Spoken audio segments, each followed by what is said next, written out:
Hello and welcome to Eye on Africa. I'm Clarisse Fortuné, and here are the top stories from across the continent. The UN meets Sudan's army chief as the war deepens, with reports of mass killings and a growing humanitarian catastrophe in Darfur. 2 weeks after the paramilitary RSF seized El Fasher, reports of mass killings and sexual violence have multiplied. Ghana's government reveals what caused the helicopter crash that killed 2 ministers in August. Investigators blame the weather, but say safety upgrades are urgently needed. COP30 is currently taking place in Brazil, and the situation of the world's great forests will be discussed. We'll take a look at the second largest tropical forest after the Amazon, the Congo rainforest. The United Nations says it held constructive talks with Sudan's army chief, General Abdel Fattah al-Burhan. UN humanitarian chief Tom Fletcher arrived in Port Sudan on Tuesday for a week-long mission, pledging to help stop the atrocities. The visit comes 2 weeks after the paramilitary RSF seized El Fasher in western Darfur. Since then, reports of mass killings and sexual violence have multiplied. 18 months into the war, Sudan is now facing what 8 agencies describe as the world's worst humanitarian crisis, a conflict rooted in decades of ethnic violence, particularly in Darfur, as Olivia Bizot explains. Sudan has been marked by ethnic and political conflict for decades.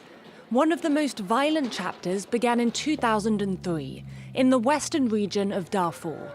Communities here, mainly non-Arab groups, including the Masalit and Far, rose up against the government of Omar al-Bashir.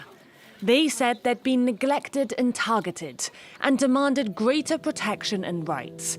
But the response was devastating.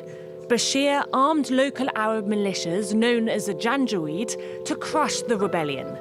Entire villages were burned, civilians were killed, and millions were forced to flee. The United Nations called it ethnic cleansing. What happened in 2003 and continues to this day is a genocide. It is ethnic cleansing, a crime against humanity. Over time, the Janjaweed didn't disappear. They simply rebranded as the Rapid Support Forces, the RSF. And in 2017, they were made an official paramilitary unit under the Sudanese state, effectively a second army.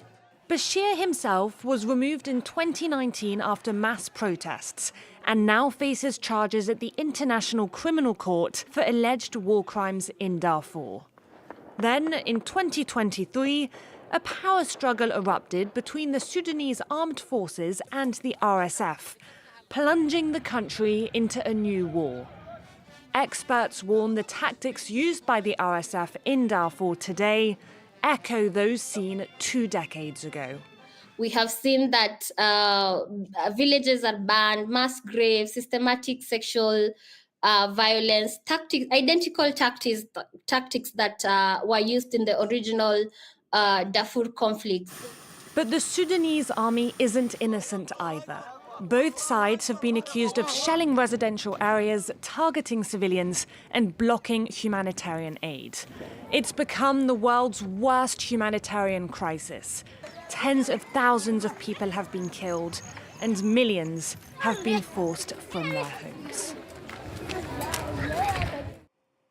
Chad says it has secured $20 billion in pledges out of the $30 billion it was seeking at the launch of its National Development Plan. The plan aims to boost key sectors of the economy, including agriculture, mining, and oil. But officials acknowledge major challenges remain, notably improving governance and strengthening oversight of how funds are allocated. Those concerns were highlighted by the finance minister. We will put in place a process for governance and monitoring of the development plan. Our leader has committed to being the guarantor of everything related to this plan. It is up to us to be worthy of the trust that you have placed in us. It is up to us, Chad, Chadian ministers, officials, all of us to be worthy and faithful to your massive presence here. A government investigation says poor weather caused the helicopter crash that killed Ghana's defense and environment ministers along with 6 others in August. The report found a Z-9 military helicopter lost altitude in a sudden downdraft while flying from Accra to Obuasi. It says the aircraft was airworthy but lacked modern safety systems. The panel appointed by President John Mahama presented its finding in Accra today, and our correspondent Justice Baidu was there. The 3-month investigation led by Ghanaian authorities with help from Chinese and American investigators showed that a sudden and powerful downdraft was responsible for the catastrophic helicopter crash that took the lives of 8 persons, including the Ministers for Health and Science of Ghana. On the day, the visibility was much worse.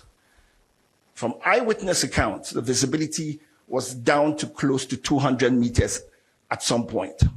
There was no formal information on the weather available to the pilots. A downdraft is a strong current of wind blowing vertically that can rapidly overpower the motors of a helicopter, reducing the effective lift being generated by the craft. The report clarified that this sudden aerodynamic failure occurred without any failures from the pilot who was manning the helicopter at the time. The investigation also revealed gaps in the national aviation infrastructure. An example includes the limited navigational aids that were available and a lack of simulator training for Air Force pilots and the absence of flight monitoring and road tracking systems that could help in flights like these in the country. This helicopter crash was the worst in Ghana's history, at least in the last 10 years. And more news in brief. In Tanzania, police have released 4 senior opposition leaders arrested over last month's deadly election protests. Opposition party Chadema says more than 1,000 people were killed by security forces, a figure the government of President Samia Suluhu Hassan disputes. Those freed include Chadema Vice Chairman John Heche and Deputy Secretary General Amani Golugwa. At least 145 people have been charged with treason, while President Hassan, who won nearly 98% of the vote, continues to reject accusations of repression. South Africa has officially launched clinical trials for its very first domestically developed cholera vaccine. These trials are set to determine how safe the vaccine is for adults, and soon it will be compared to the cholera vaccines that are already on the market. If all goes well, it will be ready for use across Africa by 2028. This achievement is being celebrated as a huge milestone for improving vaccine access, not just in South Africa, but throughout the entire continent. And finally, Britain and South Africa have returned more than 130 gold and bronze artifacts to Ghana's Asante Kingdom, treasures taken over a century ago during the colonial era. Asante King, Otumfo Osei Tutu II, received the items at the Maya Palace Museum in Kumasi on Sunday. The collection includes royal regalia, drums, and gold weights, symbols of power and spirituality in Asante culture. The handover comes amid pressure on Western institutions to return African artifacts looted during colonial rule. And now to Nigeria, where the Museum of West African Art in Benin City is expected to become a major hub for research and celebration of West African heritage. But the official opening due this Tuesday has been postponed after protesters disrupted the launch over the future of repatriated artifacts, including the historic Benin bronzes. Demonstrators say that the museum is a violation of Benin City's cultural heritage. I think there were representatives from the palace, and I believe that they were asking for us to allow more time for consultation before we do a formal commissioning. Now, the unfortunate thing is that this was not a commissioning. This is not an official commissioning at all. This was just a preview of our first exhibition. The annual UN Climate Change Conference, COP30, is currently on the way in Belém, Brazil. This year, as every year, the situation of the world's greatest forests is a cause for concern. These natural carbons, essential for achieving the objectives of the Paris Agreement, are often threatened by deforestation. Let's take a look at the second largest tropical forest after the Amazon, the Congo rainforest. Caroline Baum. It's a collection of forests spanning 6 countries in Central Africa and covering 268 million hectares, almost 5 times the size of France. This massive rainforest in the Congo Basin is smaller and less famous than the Amazon.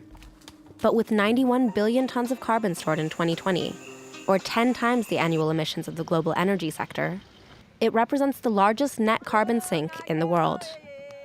This rainforest, vital for the survival of our planet, is threatened each day by deforestation. At COP30 in Brazil, African leaders are calling for solidarity. The climate crisis is not only an environmental crisis, it is also a crisis of justice and equity.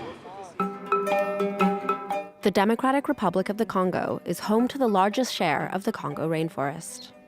In 2024, it saw 590,000 hectares of primary tropical forest disappear, representing the 3rd largest forest loss in the world behind Brazil and Bolivia. In addition, the Congo Basin rainforests receive less global funding for conservation than the Amazon or Southeast Asian rainforests. Hoping to fill this gap, France plans to present an initiative next week at COP30. This Belém call for the Congo Basin rainforests brings together European countries, international funds, and banks. It aims to mobilize 2.5 billion euros over 5 years to halt and reverse deforestation in the region. And we'll keep to monitor the issues being discussed at COP30. And this concludes today's edition of Eye on Africa. Thank you for joining us.